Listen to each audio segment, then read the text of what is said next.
Masih bersama kami di CNBC Financial Talks dengan tema tabungan aman, bisnis makin nyaman. Kita lanjutin lagi ngobrol-ngobrolnya ya. Masih bersama dengan Mbak Saskia Adiameka nih. Mumpung ada Mbak Saskianya kita tanya-tanyain langsung ya.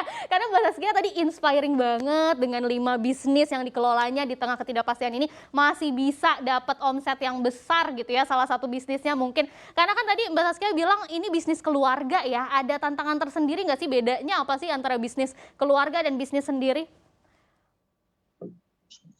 Wah, alhamdulillah ya, mungkin aku merasa beruntung karena keluarga, karena dengan keluarga pertama kita udah lebih paham karakter masing-masing gitu kan. Dan Iya. secara naluriah kan ya namanya keluarga pasti adik, kakak, kita pengen saling backup gimana kita bisa nguatin satu sama yang lain gitu. Jadi Oke. alhamdulillah dengan bisnis keluarga buat aku ini justru beruntung. Jadi kita saling backup, nge-supportnya benar-benar semuanya full. Karena kita juga mikir, ini kalau bisnisnya kenapa-napa, pengaruhnya ke satu keluarga gitu.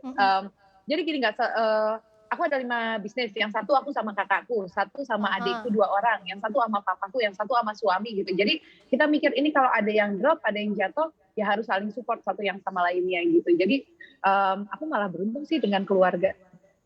Oke, itu versinya Mbak Saskia. Kita tanya kalau ke Mas Aidil konsultannya, customer-customernya biasanya ada juga nggak yang menjalani bisnis keluarga dan masalah yang sering dihadapi apa nih kalau bisnis-bisnis keluarga ini?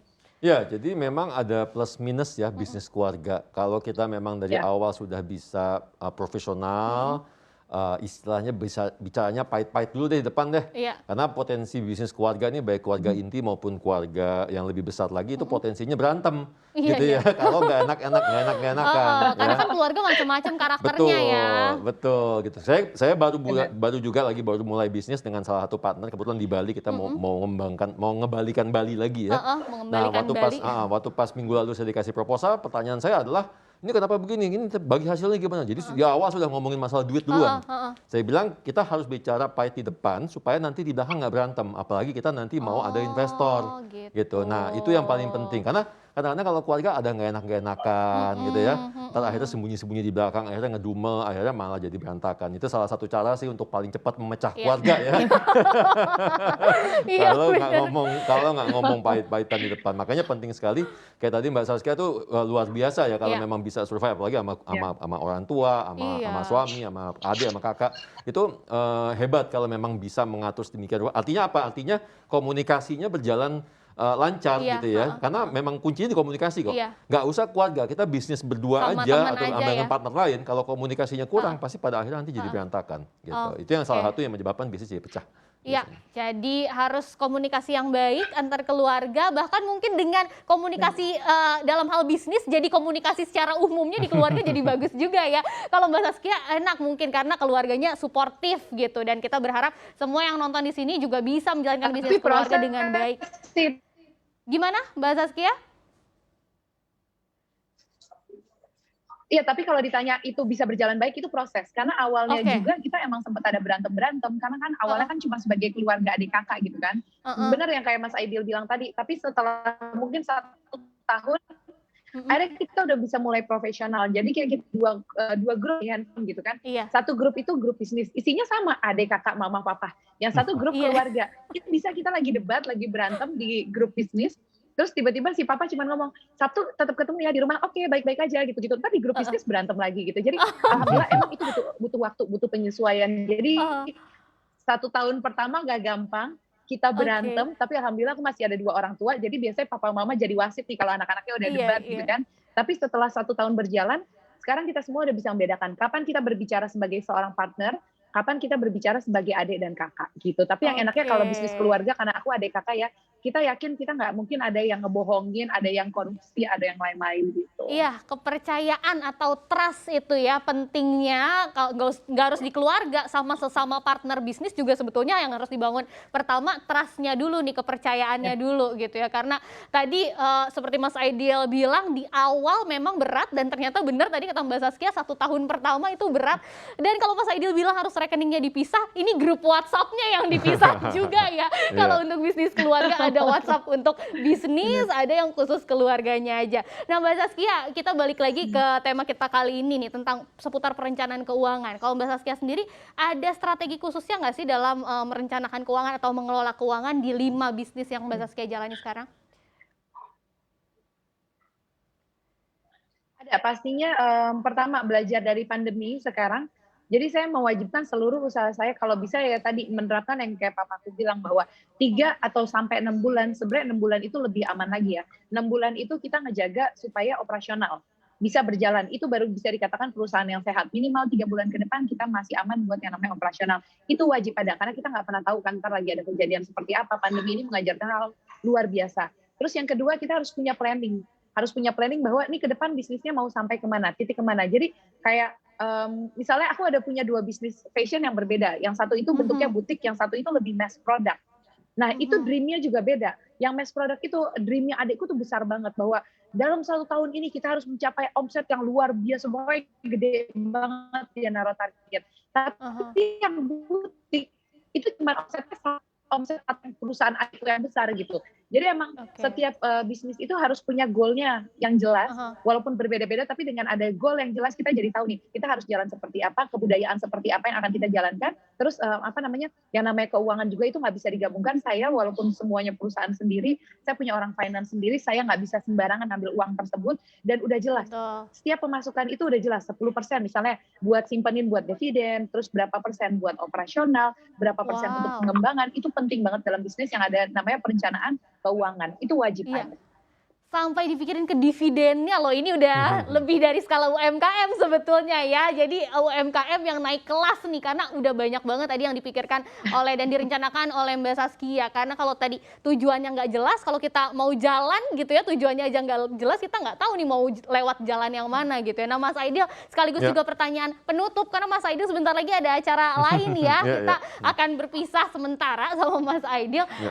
Walaupun dari tadi udah dikasih tips-tipsnya gitu ya, tapi ada nggak sih yang paling harus kita pegang gitu tipsnya untuk bisa bertahan di tengah pandemi seperti ini?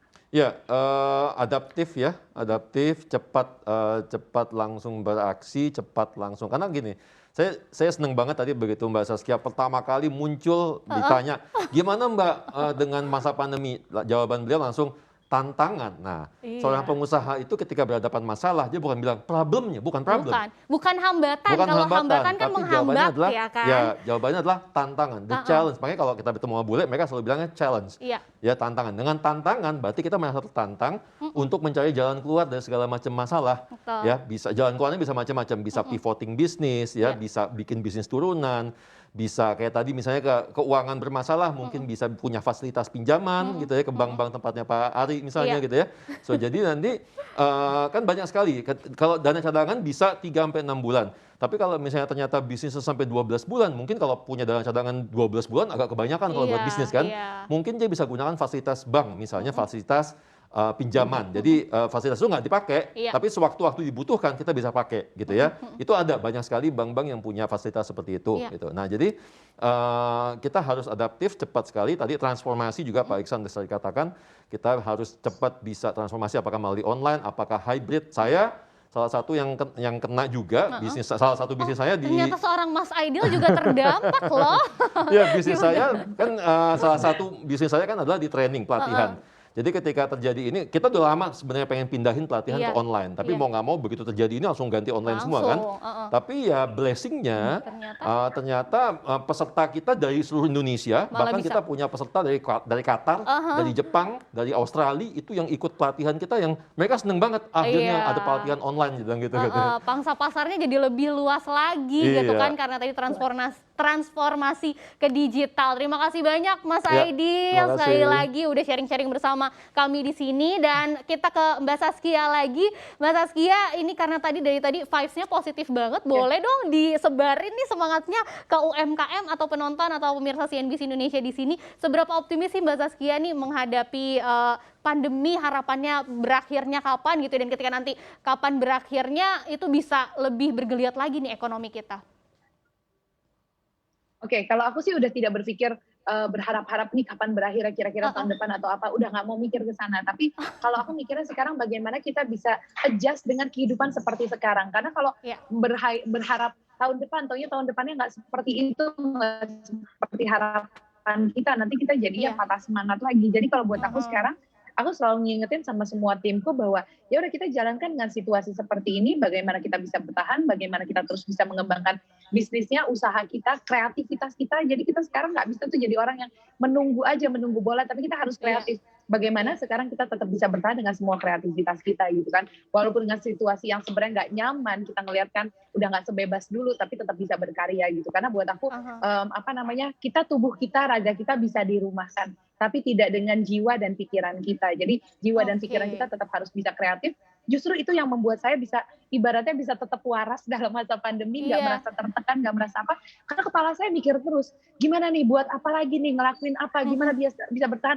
Jadi nggak ada waktu untuk mikirin situasinya, aduh kok pandemi begini banget, apa segala macam. Alhamdulillah ketika ada perasaan seperti itu, aku lawan dengan perasaan-perasaan yang, nih harus buat apa ya, supaya bisa seru, bisa bertahan gitu-gitu. Dan mau satu lagi tadi yang soal UMKM, katanya kan kok udah bahas dividen atau apa, saya tidak pernah melihat yang namanya UMKM itu, pokoknya kalau skala kecil, ntar kalau ngomongin dividen atau yang lain-lain itu numpuk besar.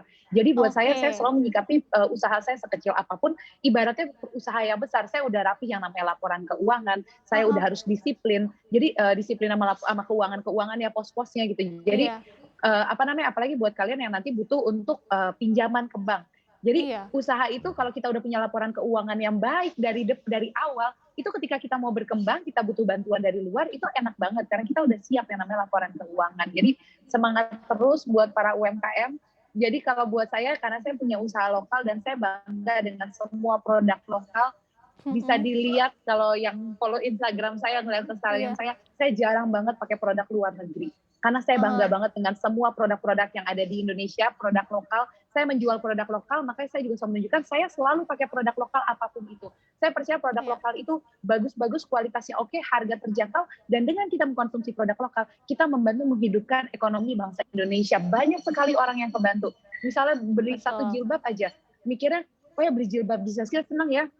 Berarti ngebantu Saskia, gak cuma saya yang dibantu, di belakang saya orang-orang yang bekerja di pabrik, orang-orang packing, banyak sekali orang di belakang saya gitu. Jadi mulai sekarang cintailah produk lokal, karena dengan mencintai produk lokal kita membantu perekonomian bangsa Indonesia. Karena saya selalu bilang gini, orang itu dijajah nggak cuma dengan tubuhnya, tapi bisa juga dijajah lewat pikiran. Jadi kalau mindset kalian udah berpikir bahwa yang keren nih produk luar negeri, produk lokal tuh nggak keren, tanpa disadarin kita udah terjajah secara pemikiran, secara konsumtif, berpikir bahwa oh produk kita nggak keren, itu udah dijajah, aku nggak mau hal-hal seperti itu gitu. Jadi makanya aku selalu bangga dengan semua produk lokal dan aku selalu membeli semua produk lokal.